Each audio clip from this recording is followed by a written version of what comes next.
c'est incroyable. Canal+ n'arrête pas de nous surprendre. Du 21 au 31 juillet, profitez de la big promo des Canal+ pour vous procurer les décodeurs HD plus un mois à la Formule Access, le tout à seulement 10 000 francs CFA. Et oui, les décodeurs HD et un mois d'abonnement à la Formule Access sont à 10 000 francs CFA seulement. En plus d'une programmation de folie pour les vacances, avec de superbes animations pour les jeunes et les enfants sur PUE+, Télétoon+, TV5 ou encore Trace Africa. Toujours plus de films et des séries inédits sur les chaînes Canal+, sans oublier le Parlement du Rire tous les vendredis à 20h30 sur Canal+ Pop. Rendez-vous vite chez le distributeur agréé le plus proche pour vous procurer votre décodeur.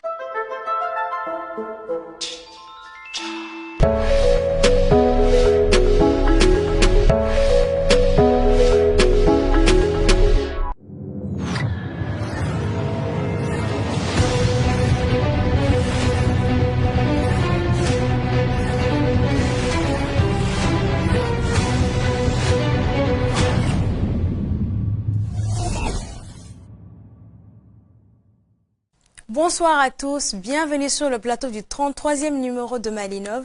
Voici pour vous les titres de cette émission. Yelenkura Torch est une alternative à la mobilité des personnes vivant avec un handicap visuel. Il s'agit d'une idée originale de Malik Traoré et Drissa Diarra, cofondateurs de l'entreprise. Objectif, contribuer à l'inclusion des personnes vivant avec un handicap visuel.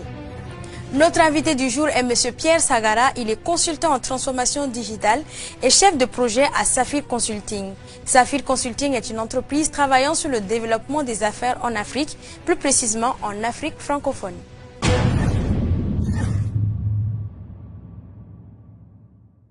À Dubaï, une nouvelle bibliothèque nommée Mohamed Ben Rachid Al Maktoum a été inaugurée. Elle est constituée de technologies et d'intelligence artificielle pour rendre la bibliothèque accessible. Ceci à travers des robots qui aident les visiteurs dans leur recherche, mais aussi un système électronique de recherche de livres. Je vous invite à visualiser en image la bibliothèque Mohamed Ben Rachid Al Maktoum.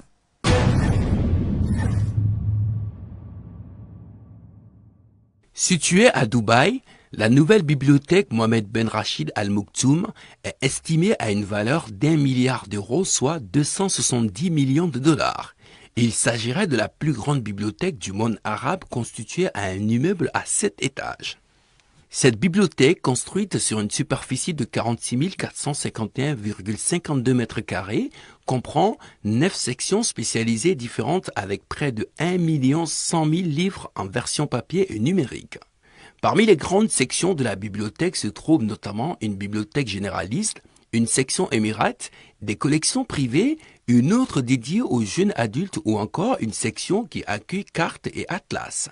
Le site propose également plus de 6 millions d'articles de recherche, 73 000 partitions musicales, 75 000 vidéos, près de 13 000 articles et plus de 5 000 revues historiques, là encore au format papier ou numérique, et 6 millions d'articles scientifiques.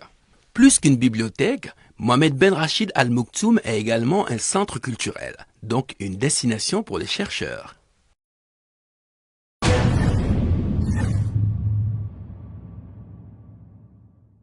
Notre start-up innovante de la semaine est Yelenkura Technologies SAAD.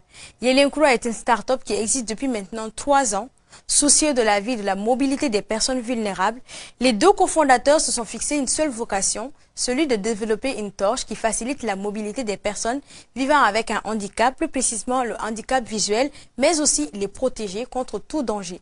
Découvrons Yelenkura Technologies SAAD dans la rubrique Start-up Innov de la semaine.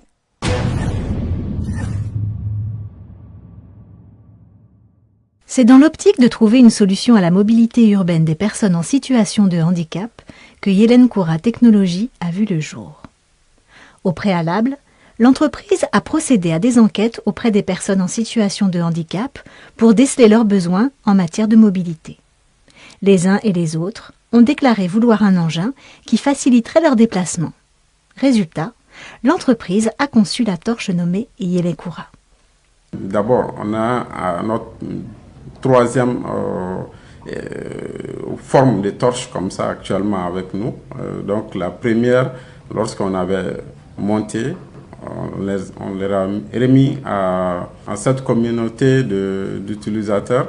Donc ils l'ont testé pendant des mois. Donc ils ont fait des feedbacks. Donc de ces feedbacks, on les a intégrés.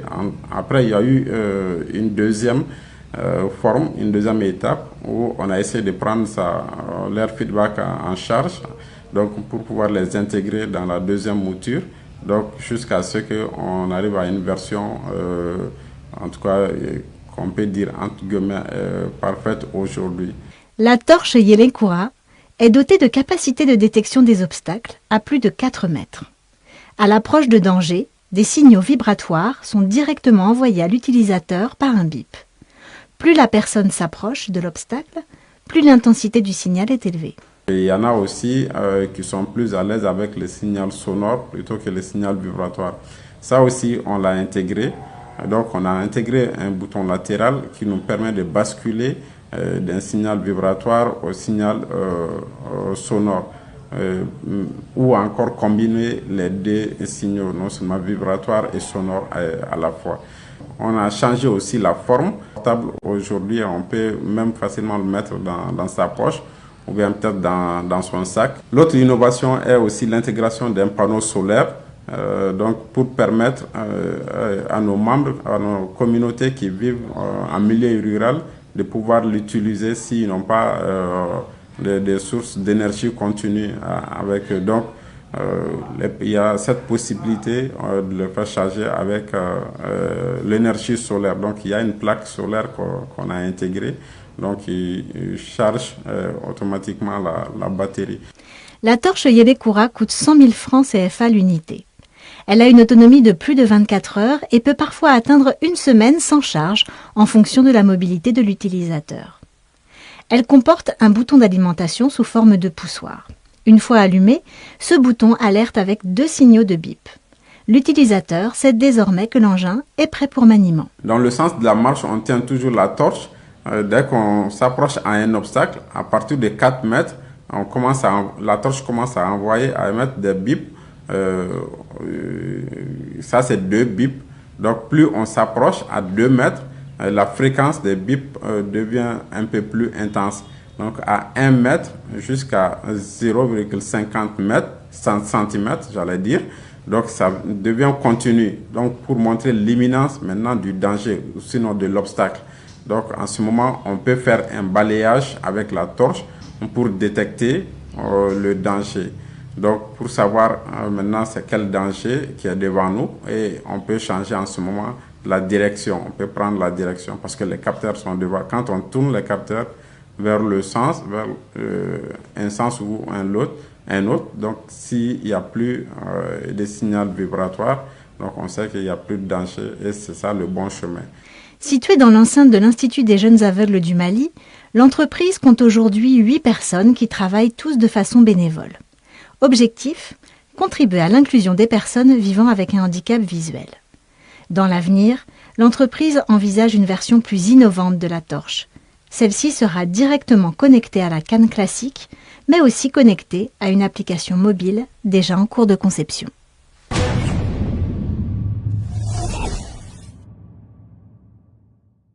Comme je vous l'annonçais en sommaire, Pierre Sagara est notre invité du jour. Monsieur Sagara est le Territorial Manager de Saphir Consulting.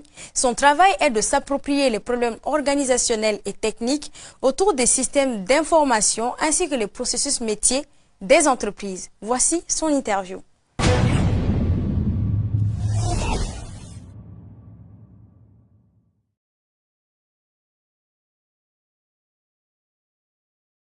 Donc moi c'est Pierre Sagara, je suis consultant en transformation digitale et je suis le Territory Sales Manager de Saphir, le responsable commercial et régional qui regroupe un certain nombre de pays.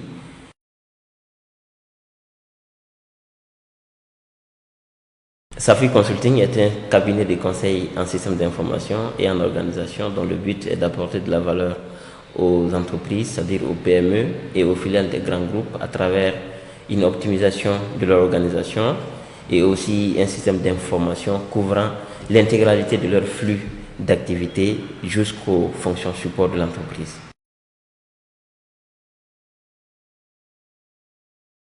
Saphir Consulting a été créé au Mali à Bamako ici en décembre 2014.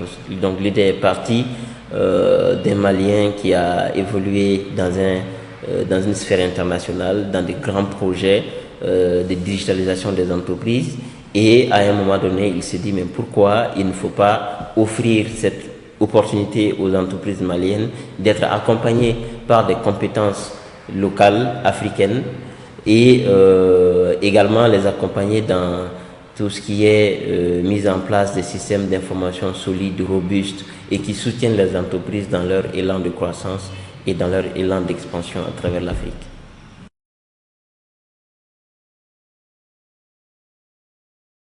Alors, c'est une très belle question parce que Safir Consulting a en fait son siège à Bamako, mais qui, par la croissance de ses activités, a jugé important de s'exporter à travers l'Afrique.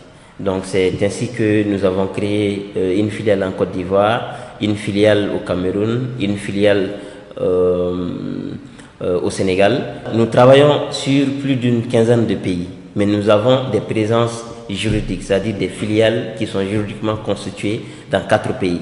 Mais ça ne nous empêche pas en fait de piloter des projets dans des pays où nous n'existons pas. Mais nous avons des consultants qui se rendent sur place, qui font les projets de bout en bout. Et sachez-le bien, à travers aujourd'hui les nouvelles technologies, il est possible de travailler étant à Bamako dans n'importe quel coin du monde. Donc ça fait que nous pouvons intervenir en même temps sur énormément de projets dans beaucoup de pays différents.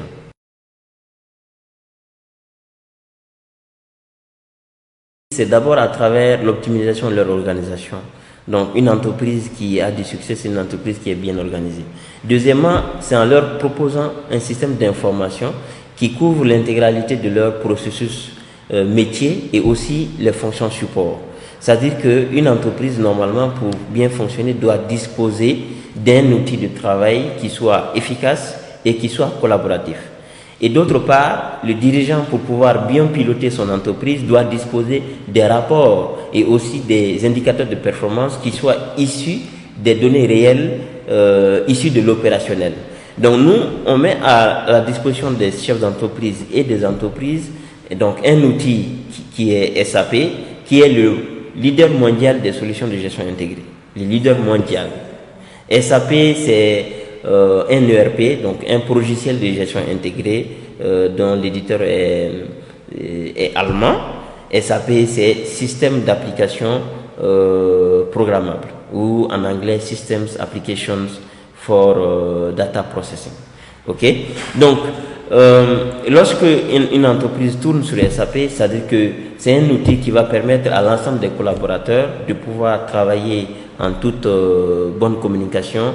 C'est aussi un outil qui permet aux dirigeants, aux chefs d'entreprise de disposer des indicateurs de performance et aussi des rapports, des reporting qui leur permettent de prendre des décisions éclairées, des décisions qui sont basées sur les données issues de leurs activités. Donc, les entreprises, généralement, n'arrivent pas à croître et n'arrivent pas à bien fonctionner lorsque les dirigeants font ce qu'on appelle du pilotage à vue. Ils prennent des décisions, mais ce ne sont pas des décisions qui sont basées sur des données réelles. Ce sont des décisions qui sont prises par tâtonnement. Donc, soit ça réussit, soit ça ne réussit pas. Disposer des données réelles, des données qui sont issues de votre activité, pour mieux anticiper les risques futurs, pour mieux anticiper les blocages futurs, pour mieux orienter les responsables opérationnels, c'est cela en fait qui garantit la croissance et la réussite d'une entreprise. Donc nous, Safir Consulting, nous les aidons en fait à mettre en place des systèmes de ce genre qui vont en fait aider et garantir la réussite de chaque entreprise qui travaille dessus.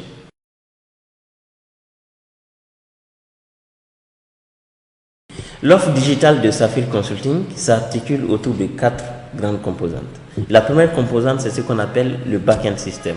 C'est l'outil de gestion de base de la société.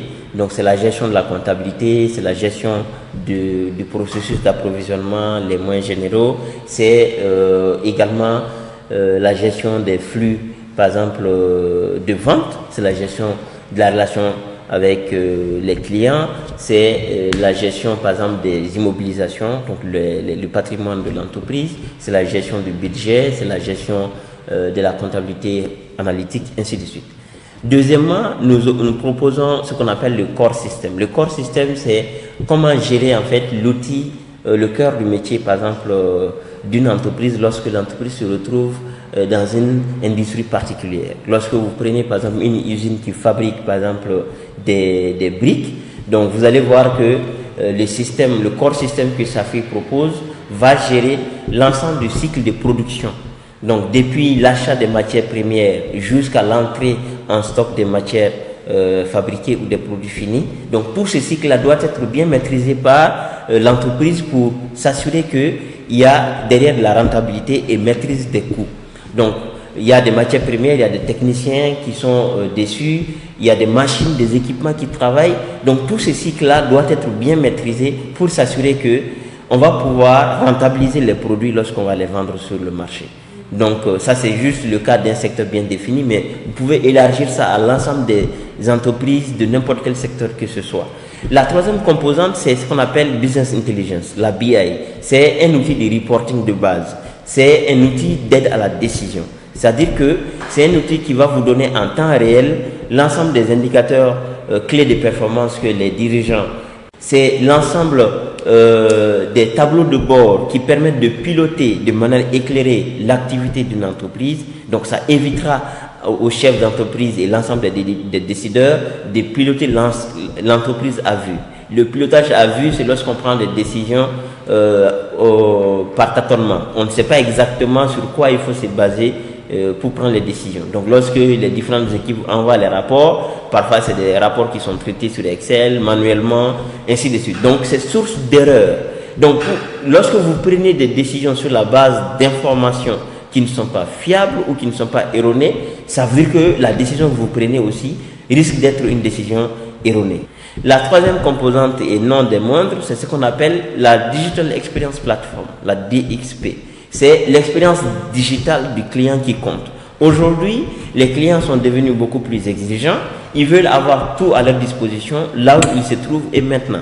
Et donc, comment est-ce que l'entreprise qui se trouve à un endroit physique X va pouvoir atteindre son client qui se trouve à 30-45 km de lui?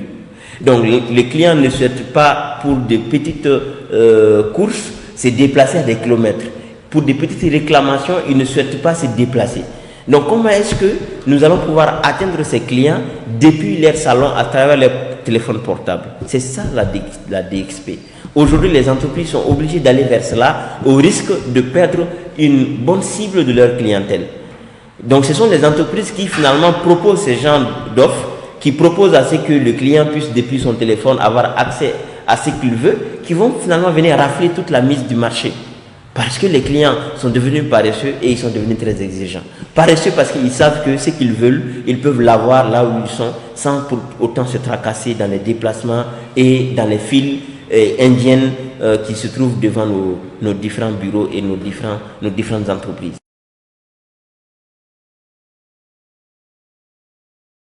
SAFI Consulting en fait intervient dans pratiquement tous les secteurs d'activité parce que SAP à verticaliser en fait des solutions de gestion pour toutes les industries. Donc quand vous prenez par exemple le secteur agro-business, vous avez des solutions dédiées.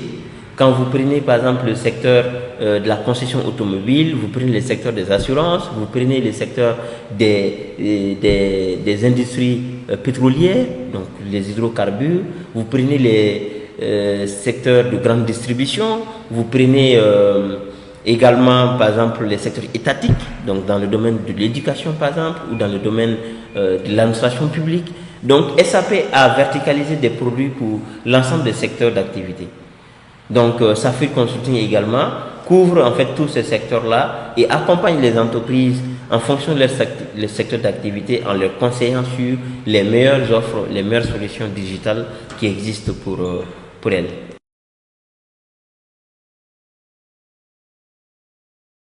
SAFI Consulting, comme je l'ai dit, est d'abord une entreprise de droit malien. Donc ça veut dire que vous utilisez des talents et des compétences maliennes et africaines pour accompagner les entreprises. Nous sommes, depuis 2017, en tant qu'entreprise malienne, panafricaine, meilleur partenaire SAP en Afrique centrale et en Afrique de l'Ouest. Et mieux que cela, nous avons été primés en 2020 comme meilleur partenaire en Afrique francophone. D'autre part, nous parlons quand même de SAP. SAP est le leader mondial des solutions de gestion intégrée. D'accord? Et c'est une entreprise qui existe depuis maintenant des dizaines et des dizaines d'années. Donc c'est un éditeur allemand qui a mis en place un système de gestion et aujourd'hui qui engrange plus de 25 milliards d'euros de chiffre d'affaires dans le monde.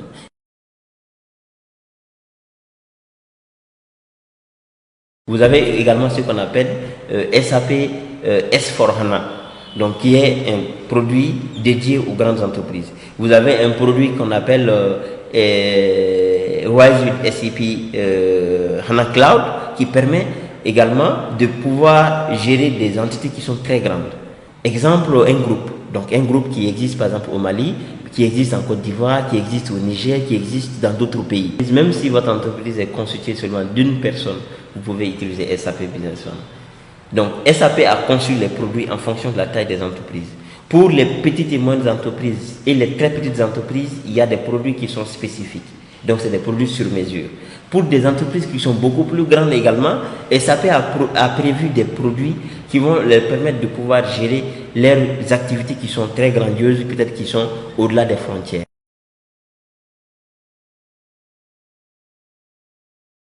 Aujourd'hui, la digitalisation est un voyage obligatoire. L'entreprise qui ne veut pas se faire digitaliser va simplement disparaître.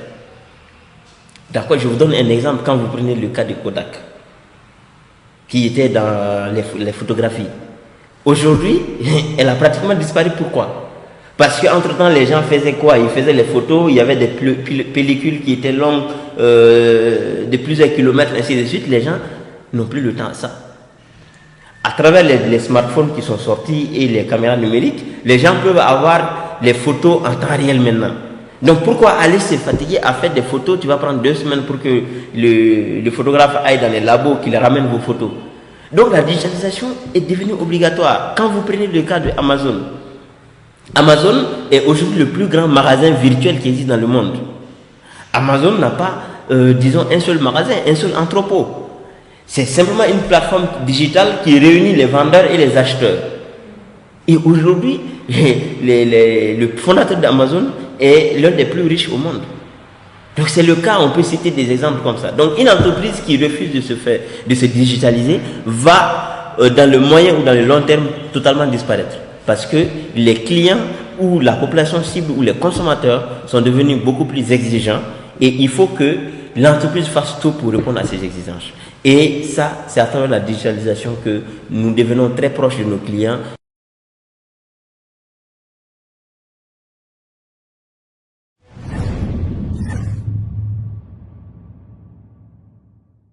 En Italie, le vaste site archéologique de Pompéi, dénommé Parc archéologique de Pompéi, situé au sud de l'Italie, sera bientôt équipé d'un outil hyper technologique, un chien robot. Pompéi est une ancienne ville prospère et sophistiquée de Rome. Le nouvel engin hyper technologique est un robot quadrupède, notamment un robot à 4 pattes. Son but est de permettre de déterrer de probables nouveaux secrets du parc. Les premiers tests du robot ont été réalisés sur le site et les résultats seraient plutôt encourageants, affirment les concepteurs à l'AFP. Le chien robot permet d'explorer et de surveiller les structures souterraines, là où il n'y a pas ou bien assez de conditions de sécurité pour y entrer. Plus loin, le robot peut entrer dans des lieux très difficiles d'accès comme les tunnels ou les fouilles clandestines. L'important est d'utiliser la technologie là où elle est vraiment nécessaire, intégrée à l'approche du projet. Il est conçu comme un chien, c'est un chien robot qui est conçu et sa vocation n'est pas d'être le gardien à l'intérieur du site, mais plutôt un scanner comme quoi capable de capturer au fur et à mesure que le robot se déplace sur sa trajectoire l'environnement qui l'entoure en plusieurs dimensions. Après scan, le robot renvoie rapidement une carte tridimensionnelle détaillée du même environnement, ce qui permet de prévenir toute situation difficile à aborder. Pour ses concepteurs, dans un environnement vieux de plusieurs milliers d'années, le chien robot est un saut dans le futur.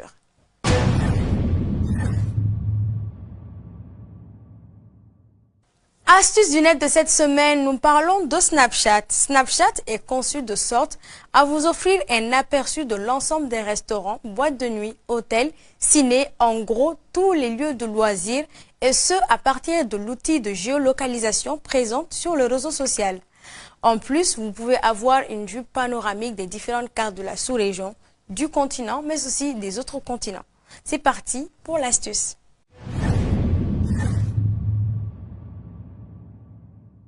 Pour avoir une vue d'ensemble des lieux touristiques que propose Snapchat, c'est très simple. Vous entrez dans votre compte, vous allez dans la localisation, et une fois dans l'outil, vous verrez tout en haut votre Bitmoji, suivi de votre ville ou pays de résidence, suivi de l'icône des paramètres. Plus en bas, vous verrez l'icône de votre Bitmoji, celui des lieux et celui de vos amis. En cliquant sur votre Bitmoji, vous avez un aperçu de la géolocalisation des quartiers qui vous entourent avec précision des rues. Quittez votre Bitmoji et revenez dans la localisation.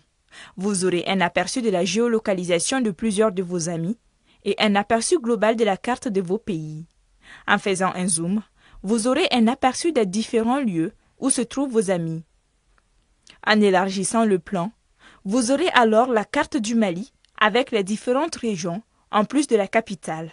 Plus vous prolongez la carte, plus vous verrez plusieurs cartes des pays d'Afrique, d'Europe, de l'Océanie, etc. Pour chaque lieu, si vous avez des snaps qui s'y trouvent, le réseau affichera leur localisation avec leur nom et Bitmoji. Pour maintenant faire la recherche des lieux de loisirs à partir du pays où vous êtes, vous cliquez sur les lieux à côté de votre Bitmoji en dessous du réseau. Vous avez la possibilité de lancer la recherche en inscrivant le nom d'un lieu que vous recherchez ou alors vous faites juste défiler la liste des restaurants, ciné, boîtes de nuit, hôtels, etc. Notez bien que vous pouvez avoir les mêmes informations par rapport aux lieux de loisirs d'un autre pays comme pour votre pays de résidence. Pour ce faire, il faudra juste trouver le dit pays sur la carte et cliquer sur la recherche des lieux. Le même processus s'applique à tous les autres pays. Merci et à la semaine prochaine pour une nouvelle astuce du net.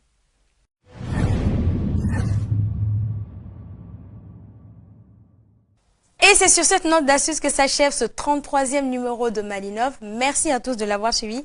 On se dit à la semaine prochaine pour un nouveau numéro. Et surtout, n'oubliez pas, allez-y télécharger l'application mobile TM1 pour revoir cette émission et revoir tous les autres programmes et émissions que vous propose TM1. On se dit à la semaine prochaine. Bye bye.